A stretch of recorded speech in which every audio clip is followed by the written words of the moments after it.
the six of us. So I'm just going to point out if you guys, there's plenty of time, plenty of room to speak. So if you see something that you're like, what does this mean? Or, oh yeah, I know what that means. Or you see something, feel free to jump in and interrupt me. So last week we started chapter 12, and chapter 12 is taking this shift. Chapter 11, we were looking at all of these examples of faith. And chapter 12, we're going to take a look at some of the more practical sides, what that means for us specifically, what we should do about this faith, how we can demonstrate it, what all of these different things. So, sorry. Oh. So Bless him. so chapter 12 is, thank you, taking this shift here that we're gonna look at. And also we have been looking at all of these examples of faith, but if you recall, the goal of this book is to point us back to Jesus. So just we want to keep this in mind because we're gonna swing things around here a little bit this morning, and that is back to this main theme of the book of Hebrews. And just to remind us all, I'm just gonna be real quick about it. The idea here was that um, the Jews were following Jesus, they were following Christ, and it turned out it was getting hard and they were getting persecuted. So some of them were turning away from Jesus and going back to the Mosaic law. They're like, we know the law of Moses, we know how to be a Jew, we know how to do all of this good stuff, and that's easier, so we're going to do that. And so the author of Hebrews has been making this case why following Jesus is better, why Jesus just in general, he is better. And so there's been all of these examples about how he's better than angels, how he's better than Moses, how he's better than the law, how he's better than all of this. And so in chapter 11, we see all of these great examples of faith.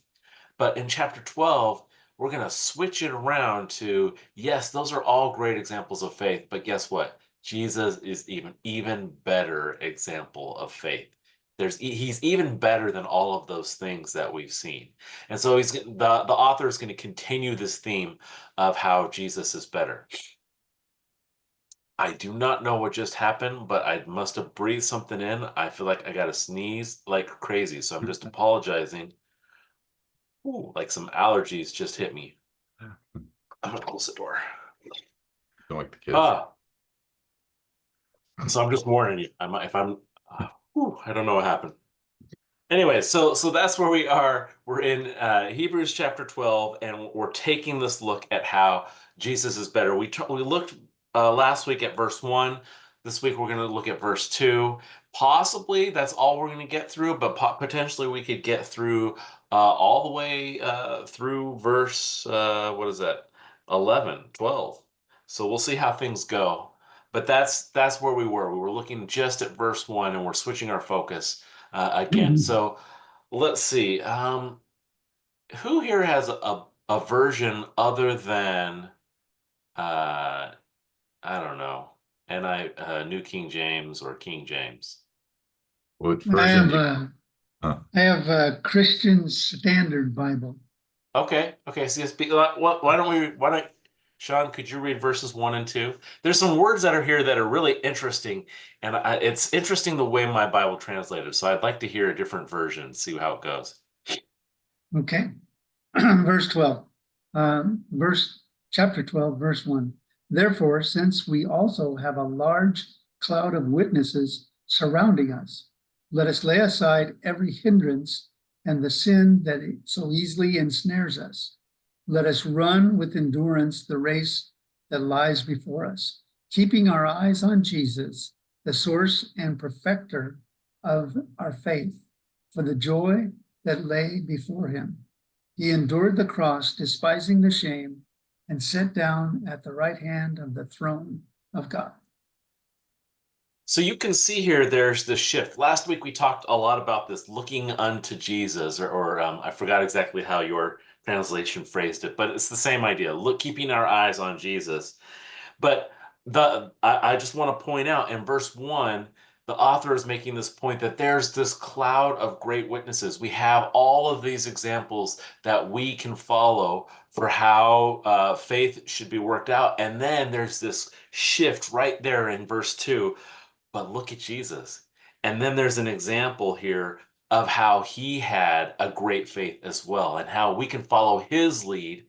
And he is even a better lead, a better example of faith. And we'll get to that in a little bit. But first, let's just start with this phrase here that I think is really cool. Is verse 2. It says, looking unto Jesus, the author and finisher of our faith. And I think, Sean, it said author, right? In yours? No, what did it say? It said the source and perfecter of our The faith. source and perfecter. Does anybody else have a different translation that says something other than author and finisher or source and protector? All right. So let's talk about this first word. Source is what Sean's Bible says. Mine said author. It's really interesting. If you look at this word, I'll just tell you the definition of it. It's a prince, captain, author, chief leader. It's one that takes a lead in anything. So I just think that the way it's translated is interesting in my Bible because it mentions him as the author, but I like yours as the I forgot what it was. The leader. Source. What do you think this means? What does it mean that Jesus is the source or the author of our faith? Well, that it starts with him. Okay. Obviously, Yep. he's the beginning. He wrote it. And I'd say, yeah, he's the most important part because without him, you can't have it. So let me ask this question then. We have this example of all this great cloud of witnesses from the Old Testament. Is he the author and the source of their faith? Yes. Of course. Inter- Said a voice my in the dad, wilderness. my dad's off camera, but I Yeah. think he was talking. Said the voice in the wilderness. Yes. He is So- the author. He is God Almighty. So he's the author of their faith. So then what does it mean that he's the author? He's the source of their faith. What do we, if to me, this sounds like we're using a lot of words that are kind of generic. So I'm just trying to nail this down. What do you think it means that he's the source or the author of our faith and their faith? Well, it's with the word source. If you think of a river, what is the source? Where does the beginning of that river start? Mhm. And it starts with one drop of water. It starts that whole thing. So if you think of the source or the author also, it takes that pen to paper or pen to papyrus or whatever you want to call it, that's what it starts with.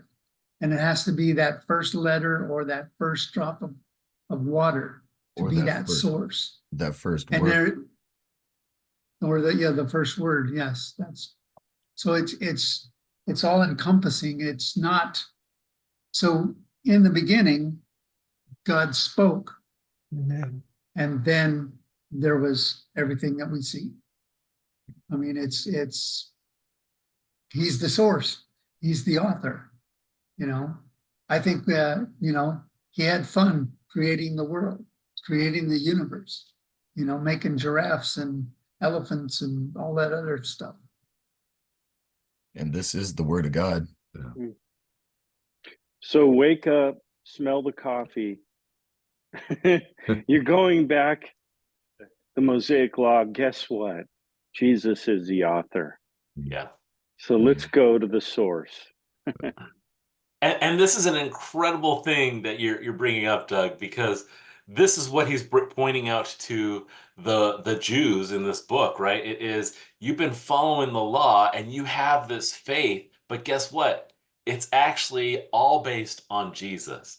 And there's this incredible point. And if you think about it, if you look back in history, they did put their trust in God, but it was often in these promises that God gave them.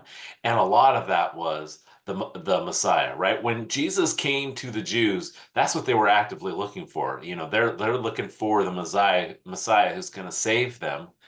And and so they put their trust in this Messiah, and here he is. And that's the incredible point.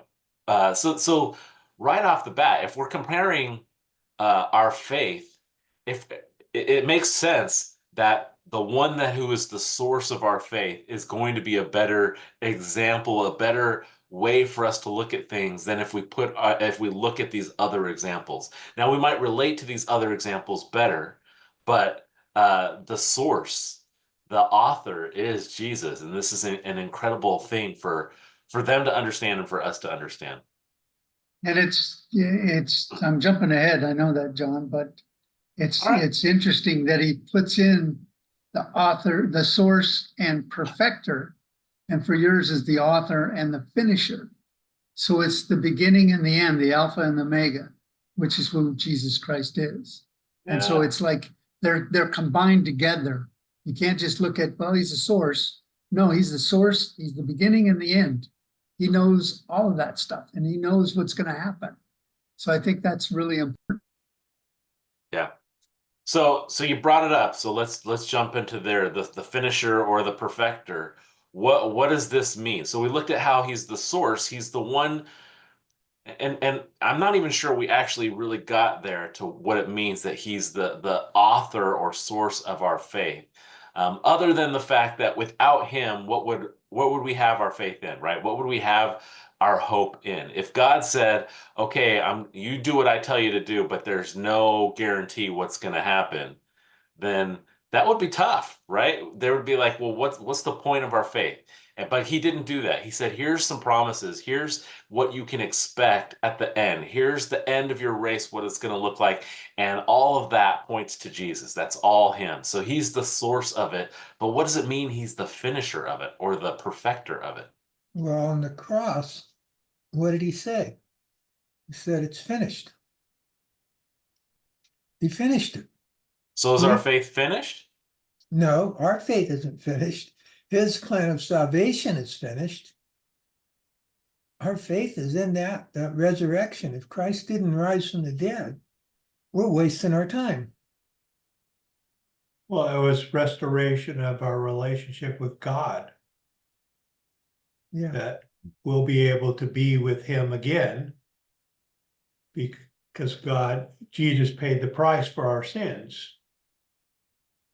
And we will now be able to be with God again, like the Garden of Eden, fellowship with God, because Jesus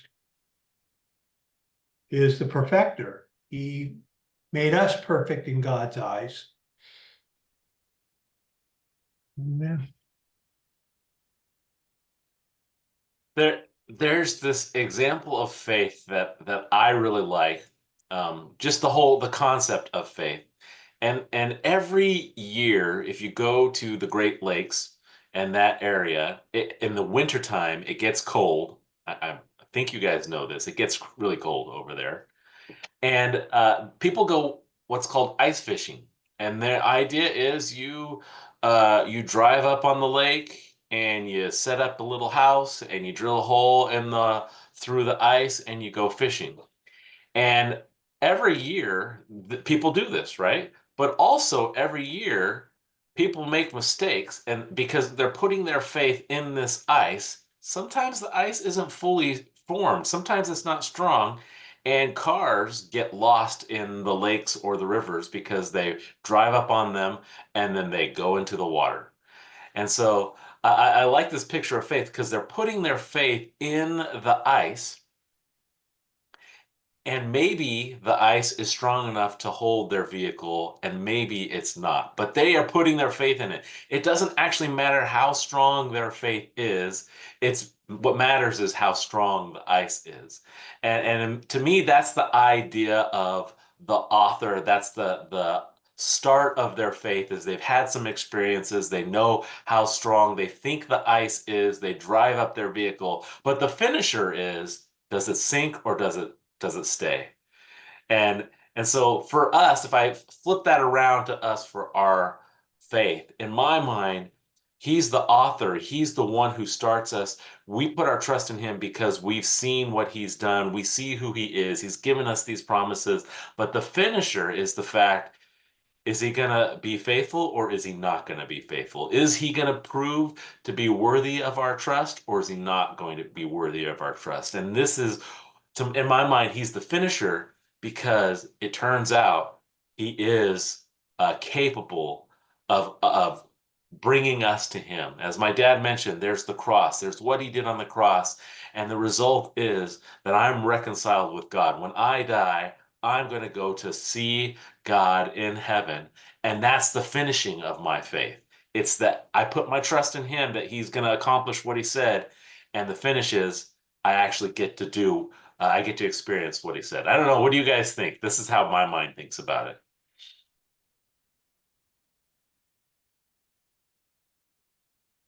I always get stuck on that word finish because I always think of Finland.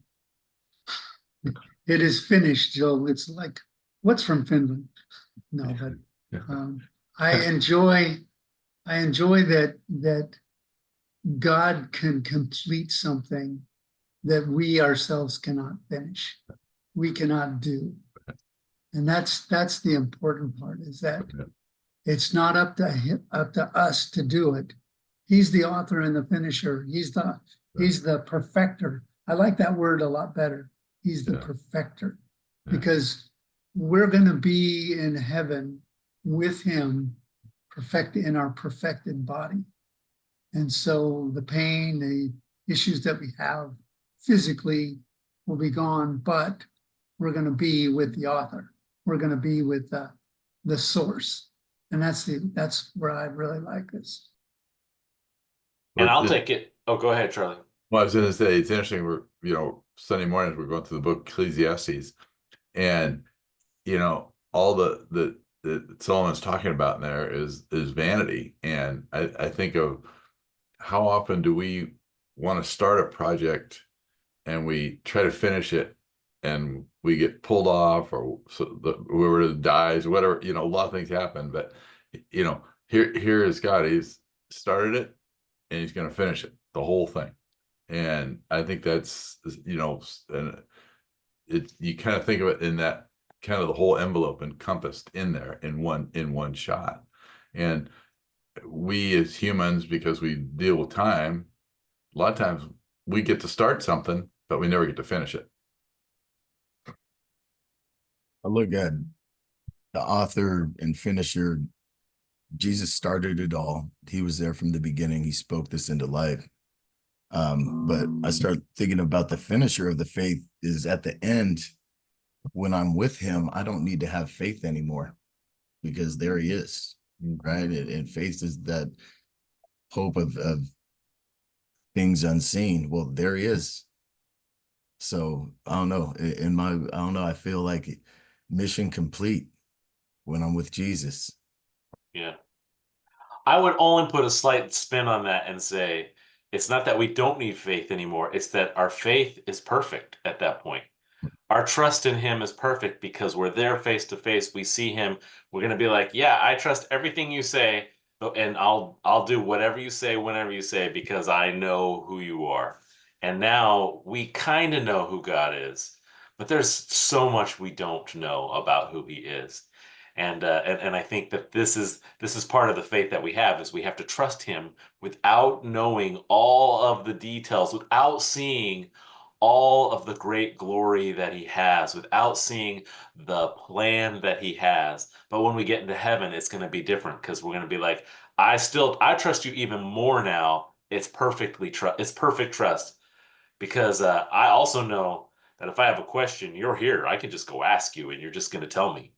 So that's a slight spin to what you said, John, but I like it. It's all great, right? It's going to be so much better when we get there to heaven. I keep thinking about what you said one time is you wonder what Jesus smelled like. I don't know. I don't remember saying that. Oh, well, no, you said it. It just always sticks in my head. Oh, that's funny. So getting back to the book of Hebrews here, I'm just want to reiterate in verse 2 how the author is flipping this around, and we're going to start looking at this, how Jesus is a better example of faith than even all that we had before him. That we should, and here's two reasons that the author gives. One is he's not just an example of faith, he's actually the author of all of our faith, and he's the finisher, or he is the source of our faith and the protector. I'm sorry, not protector, perfecter.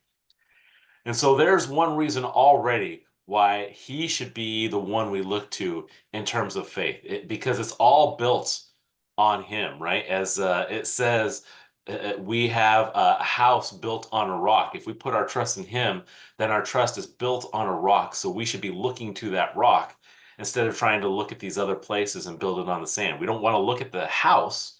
We want to look at the foundation. And Jesus is better than all of those other examples because he's the actual foundation of our faith. And so that's one reason, or actually two reasons, right? He's the source and he's the author. But there's another reason. And if we look at that, this is in verse 2, the end of verse 2, it says, he gives us this example, who for the joy that was set before him endured the cross, despising the shame, and he sat down at the right hand of the throne of God. And I think this is an important thing for us to understand. This is something that has just blown my mind in the last few months as we've been going through Hebrews, catching this in a way that I never really caught before, which is that Jesus himself had to have faith. He's an example for us for faith because he had to put his trust in God's plan, even when it meant he was going to have to go through some hard stuff. And in my mind, this is harder than a bigger type of faith than it is for us. Because here we're talking about Jesus, who has the power and the authority to say, nope, I'm going to do things my way. And he has the right to do that, and he has the ability to do that. And instead, he says, I'm not going to do that. I'm going to do it your way. I'm going to do it the Father's way. In contrast, for me, I can say, I'm going to do things my way, but I don't have the power and the authority to do things my way. Really, I have limited impact on the universe as a whole, and I'm going to end up doing things the way somebody else intended because they have much more influence on the universe. So in my mind, it's delusional for me to try to do things my own way. But for Jesus, it wasn't delusional. He actually could do it, and he still chose to follow the Lord. And so we have him as this better example of faith.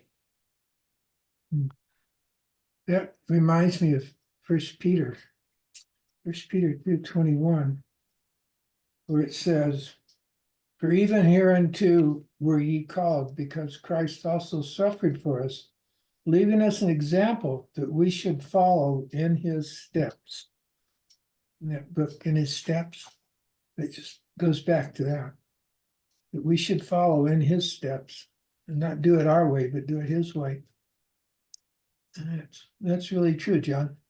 It amazes me that he could do that he could hang on that cross with the power to open the earth up and send all those soldiers down into the grave, call on a dozen angels to come and wipe out the whole town.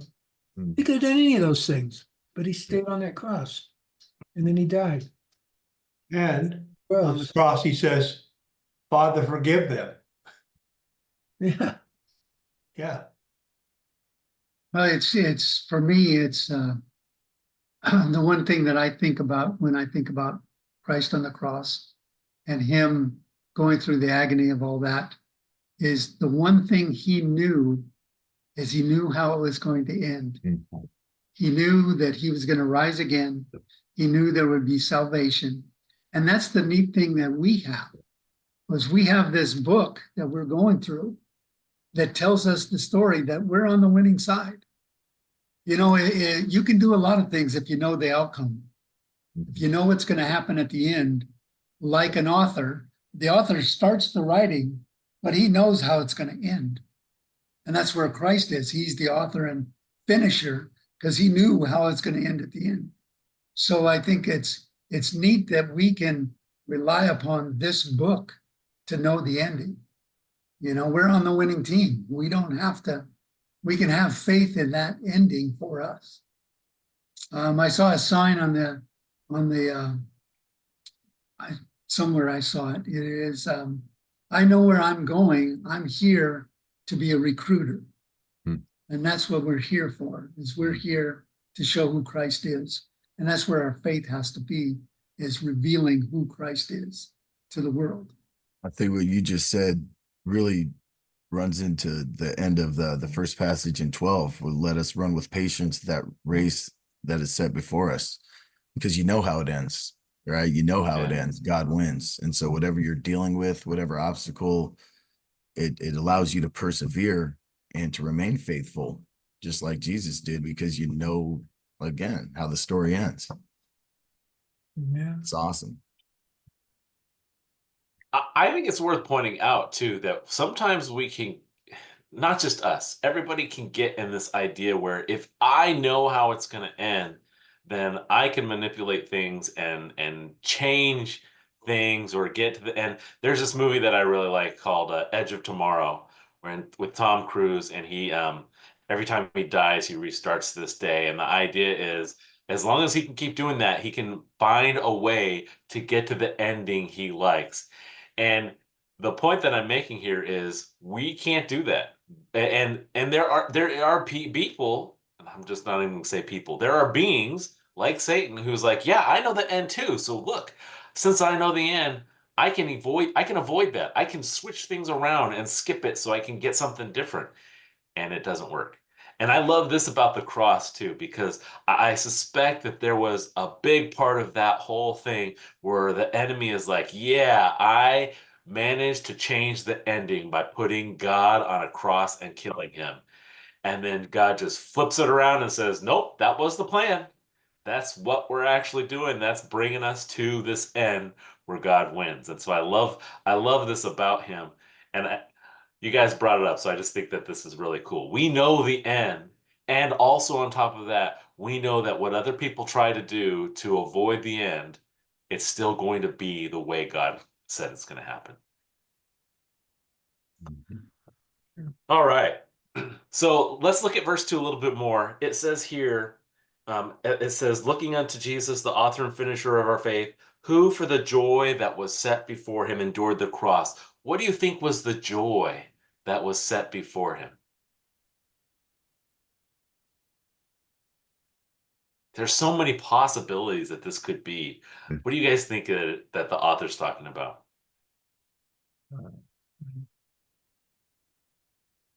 I think being obedient to the Lord, Mhm. right? Doing the Lord's will provided him great joy. So the joy was doing the will of the Father? Yeah. Yeah, Obedient. okay. Mhm.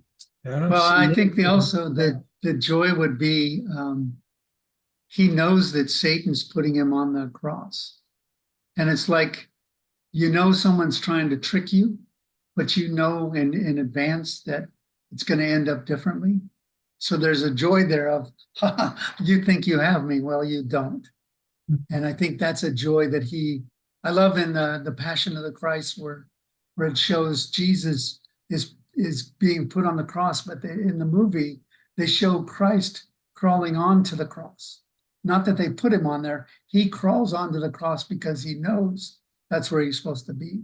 And that's a joy that even though you may be struggling and something's going on in your life, knowing that Christ is in charge, it gives you a joy. It's like, okay, I know this is going to be hard, but you're in charge. So whatever happens is going to be awesome to see. It's like I was telling you guys about the stories that about the miracles and the answer to prayer. It's just knowing that God's in charge and just say, okay, Lord, I don't know what to do. So you do it. And he does it. And then at the end, you're going, see, I knew you'd take care of it. Mhm. And usually better than I expected, right? I would also think too, like, being that we're his creation, we wasn't supposed to, even experience sin, but because of Adam, now we're in a fallen world. By him going up on the cross, it also might bring him joy that this gives him the opportunity to redeem us, offer us salvation, and get us back to, our original state like he intended for us in the first place. Yeah, absolutely. I'm joyful about that. I agree. I think he was too, right? He's following the God's plan because he knows it's going to redeem mankind. And there's some joy there. I can't think of any joy on that cross at all. I mean, just think of all the people that were killed on the crosses. And I'm sure they had no joy about dying on those crosses, the pain they went through and the sorrow. But knowing the outcome, being able to say it's finished. Yeah, there's joy there. That's Being on that cross, I just can't see it as Yeah. being joyful Yeah. at all. Mhm. but the underlying lesson for us is to keep your eye on the big picture. Yeah, When we struggle in life, when things are going poorly, when it seems there's no hope, it's the big picture that where we end up Yeah. is worth it. It must have Give been an a good, example, I'm to sorry. pay a price to get where we want to be. Mhm. I think knowing the plan and what Jesus was sent out to do, there's certain steps along the way that he had to accomplish or certain checkpoints. And that cross was almost at the end. And he was about to be back with his father, with God again. And so being separated from him was probably one of the hardest things for Jesus. And to know that he was on his way back, while enduring the cross, it sucked. But knowing that after this, I get to be home with my father again, it probably brought him some great joy. Okay, Yeah. one more Yeah. step, and then I'm with you again, Father. Yeah. Yeah. And I think that, also, oh, go ahead. Go ahead, Sean. I think also that not only is there joy in our life, knowing the outcome, but there's also peace. I just have that peace of mind to know that someone else is in charge. It's not Yeah. up to me to fix it. And I think that's part of the joy. It's like, okay, well, whatever happens, happens. We're gonna, we know who's in charge. Everybody's fretting about this election, and it's like, whatever happens is gonna happen because it's all part of God's plan. Yeah. And, we may have some struggles or pains or whatever from the election, but again, there's some peace there that we know who's in charge. And that's the important part. We can have joy in that sense of knowing that God's in charge. Whatever happens in this world, it's because he's letting it happen for his will. Yeah. And I think that's where Christ was when he said, it is finished. We're going to the next step. We're opening that new part of that book. And we also have the peace to know that we're not doing this alone.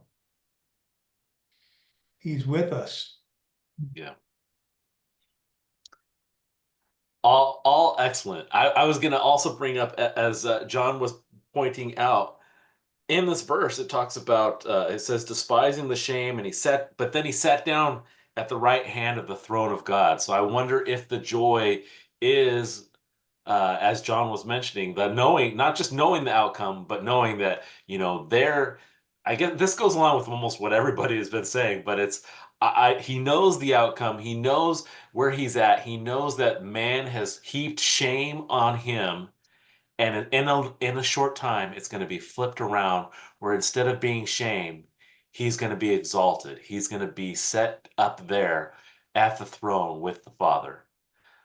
It's all good stuff. This is incredible. And again, he's the better example. Again, that's what the author's trying to point out, that Jesus is the better example of faith. And here is this great example of him of taking the suffering, taking the shame, and being joyful about it because he knows the outcome. He knows who his Father is. He puts his trust in the Father, and he knows that his Father is going to glorify him. It's all great stuff. And we can do that for ourselves. We can know that whatever struggle we're going through, whatever hardship we're going through, we can have joy in it because, like Jesus, we can put our trust in him, and there it's going to get flipped around. The world may put shame on us, but eventually God's going to glorify us. It's a pretty incredible thing. Amen. Before we move on, I just want to point out this last part here. It says, so despising the shame, and has sat down at the right hand of the throne of God. And I just want to bring this up a little bit because and lately we did a study of Revelation on Wednesdays at our fellowship recently, and this is one of those things that has really changed the way I think about things. And I just want to bring it up here. And it says he sat down at the right hand of the throne of God. What do you think it means when it says he sat down at the right hand of the throne of God?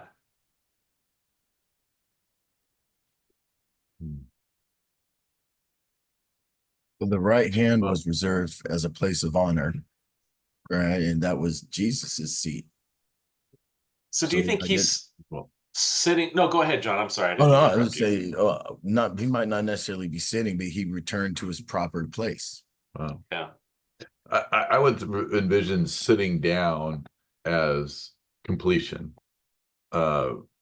resting, so, and no, obviously he knowing that that's his place. So it's like, okay, my work is done. I'm going to sit down and relax. John, before you went into that, you were talking about counted as joy when you're going through the trials and whatnot. Mhm. And just that James verse popped into my head that 1, 2, 3, or 1, 2, 3. Yeah, my brethren, counted as joy when you fall into diverse temptations, knowing this, that the trying of your faith worketh patience. And it just really cemented that. Sorry for No, that is great. And that I is kind of where we're look going to at go it. to next. I kind of look at it as, and I may be wrong, but it's also like a position of, honor or submission, reverence his father at his right hand side. Yeah. So when I read this, what I have in the past envisioned, and this is me, human, earthly person envisioning it. There's this great throne that God the Father is sitting on, and then at his right hand, he's got this other smaller throne right next to him, and he's got these other thrones that are kind of around him that other people are sitting on. And so in my mind, he's like, okay, he's got this place, as you mentioned, John, he's got this place of prominence and everything. It's this special position, but it's still a throne that is near the Father. And what I think I'm starting to change my mind about how this whole thing actually works and how this whole thing goes, because I'm starting to think my idea of a throne is just not big enough for what God's plan is for a throne or what God's throne actually is like. And so let's just read real quick. Let's jump to Revelation chapter 5. And I'll just bring up this point here, which I think has kind of changed my view of some of this. And I'll also point out, if you really want to get into details about this, you can go to Ezekiel, and there's a big discussion about the throne of God, and it's pretty crazy. The author or Ezekiel talks about the way it moves and what it's like and everything, and it's not what I think of as a throne at all. But let's read Revelation chapter 5, verses 1 through 7, and we are in heaven. This is a scene that John is writing, and it says, "And I saw in the right hand of him who sat on the throne a scroll written inside and on the back, sealed with 7 seals. Then I saw a strong angel proclaiming with a loud voice, 'Who is worthy to open the scroll and to loose its seals?' And no one in heaven or on earth or under the earth was able to open the scrolls or look at it. So I wept much because no one was found worthy to open and read the scroll or to look at it. But one of the elders said to me, 'Do not weep. Behold, the Lion of the tribe of Judah, the Root of David, has prevailed to open the scroll and to loose it.' And I looked, and behold, In the midst of the throne and of the four living creatures, and in the midst of the elders, stood a lamb as though it had been slain, having 7 horns and 7 eyes, which are the 7 spirits of the God, set out into all the earth. Then he came and he took the scroll out of the right hand of him who sat on the throne. This picture that John says, first of all, I'll just point out there's a lot of things that he says here which do not make sense to me. I do not understand. I don't understand.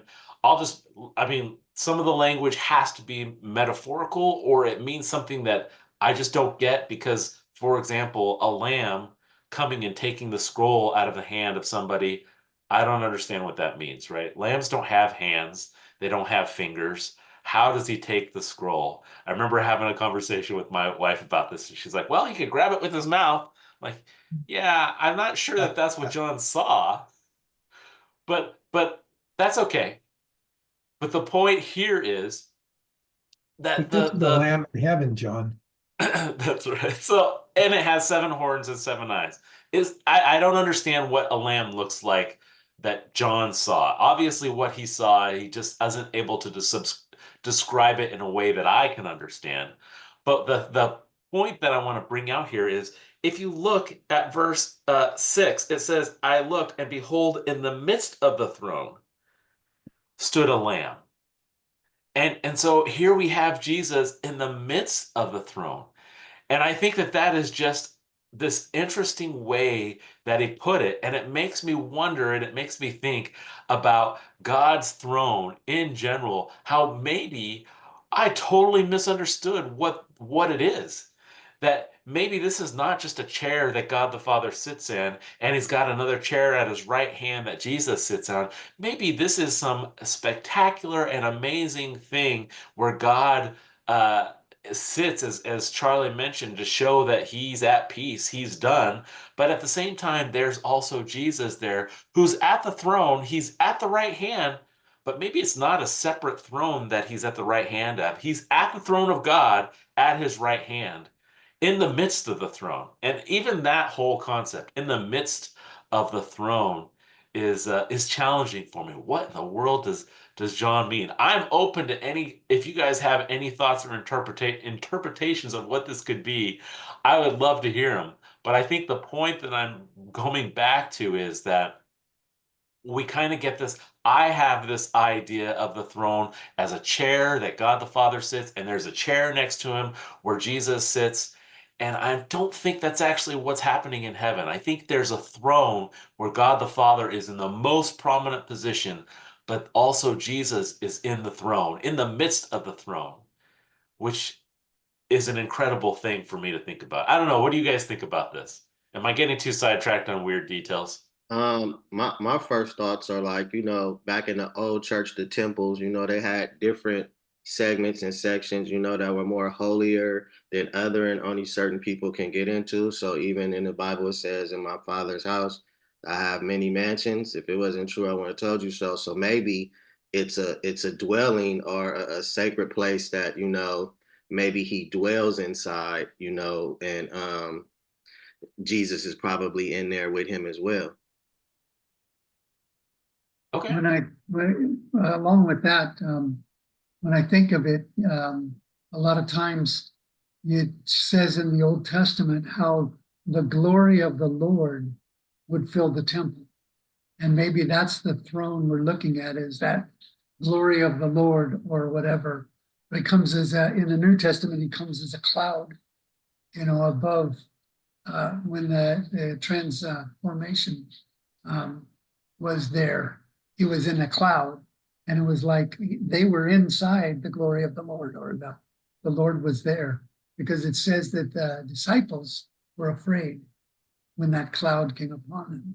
So that was the glory of the Lord. That's kind of my idea.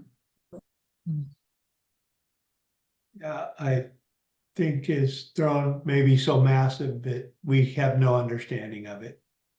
It's bigger than Earth. I mean, we don't have the whole universe, we don't have any idea how big it is. And the previous chapter in 4, it talks about the throne, and it sounds pretty massive. 4:2 says, immediately I was in the spirit, and behold, a throne was set in heaven, and one sat on the throne.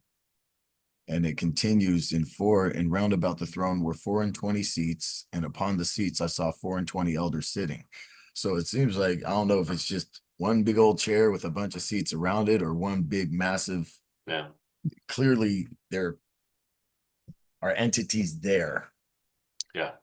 So I don't know. Well, when I first thought of the throne room, I always thought of it being inside like a big old castle, like a king would have, with a big old dining table in front of it.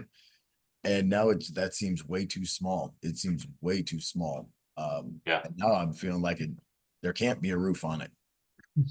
It's got to be too big, and I don't know. You got my mind thinking about it, John. Yeah, And and Go where ahead, is where is the Holy Spirit? Yeah. And maybe he's there as well. Maybe Yeah. that's the glory that I think it's Sean is getting your talking head about. around. I think it's going to be getting your head around that whole thing when you're there, right? It's going to be, yeah, interesting.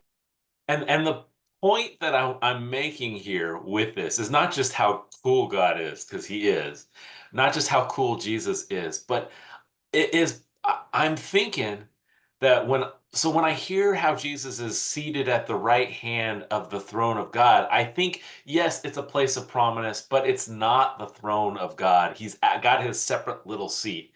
And what has been changing in my mind about thinking about this is that no, actually, Jesus has an even higher prominence of his position than I was even thinking before. He's actually in a position where he's on the throne, he's not the most prominent position on the throne, but he's at the right hand of the throne with God. Maybe it's the same throne, maybe, from Revelation where he's in the midst of the throne. I don't understand that, but the point is it's an even higher prominent position than I had realized or had even really thought about before. He's sharing the glory with God the Father.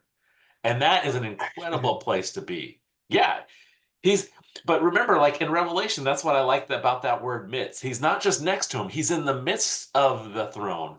It's a sharing of it that I didn't really consider before. And again, this points back to the author of Hebrews, where the author is saying that Jesus is the better example. Look at the example that he has here. He descended to earth from heaven. He gave up that glory to come to here to earth. Then he was shamed here on earth. Then he descended into the earth, into Sheol or the grave or hell. And then he's glorified again at the right hand of God. It's just this great picture of what he was willing to do. But the reason he was willing to do this was because it was his Father's will, and also because he was glorified in a way that we just don't even understand. And that's where I get to the example for us, which is we have the same thing where we're supposed to do. We're going to experience difficulty. We are going to experience shame because the world wants to put this shame on us. But at the same time, we want to continue to follow the Lord because he's going to glorify us in a manner that we don't really even understand, which is going to bring him more glory. He's not going to lift us up into the position of Jesus. He's not going to lift himself up above us, but he's still going to. There's this verse in Colossians that I love where he's going to reveal us to others. He's going to bring glory to himself by glorifying us. It's just an incredible thing. It gets When me you excited. when you bring up the word midst, in the midst of the throne, what comes to my mind is we as human beings are trying to put God, the Trinity, in a box because it is only one God.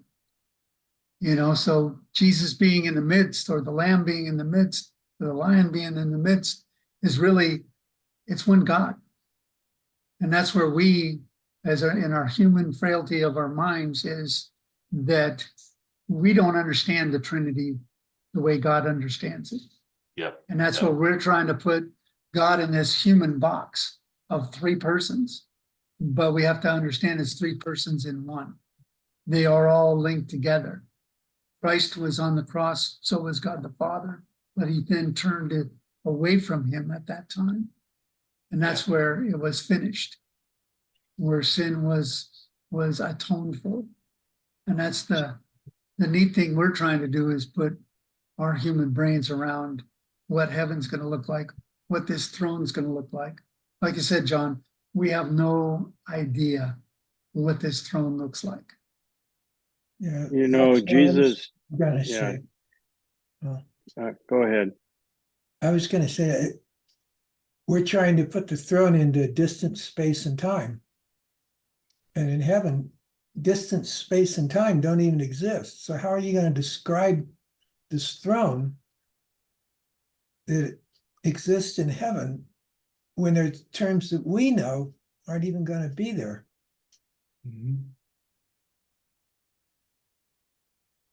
What were you going to say, Doug? Yeah, so it's amazing if you think of the whole picture, right? It's God's plan. Jesus wrote it. Jesus participated, executed, fulfilled it, and completed it at the end. So it's kind of like, it's pretty wild, right? When you look at the whole, as Sean said, the Trinity aspect of it, you know, and we know, or we believe that when God showed up in the Old Testament, a lot of times it was Jesus or the angel, right, that met with, you know, Abraham and all the folks. And that was God's plan for Jesus, but the same God has a plan for each of us as well, right? It's the same one who has done all of this. He also has a plan for us to bring him glory.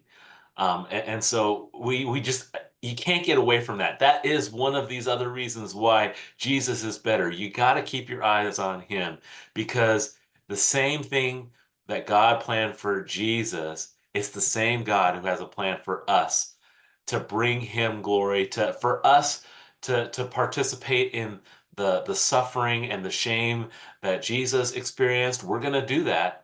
And at the same time, we're also going to experience some of this glory. And we're going to get to that next week when we talk about how we can be partakers of his holiness.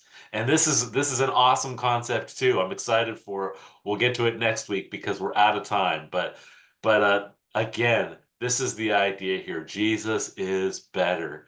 We got to keep our eyes on him.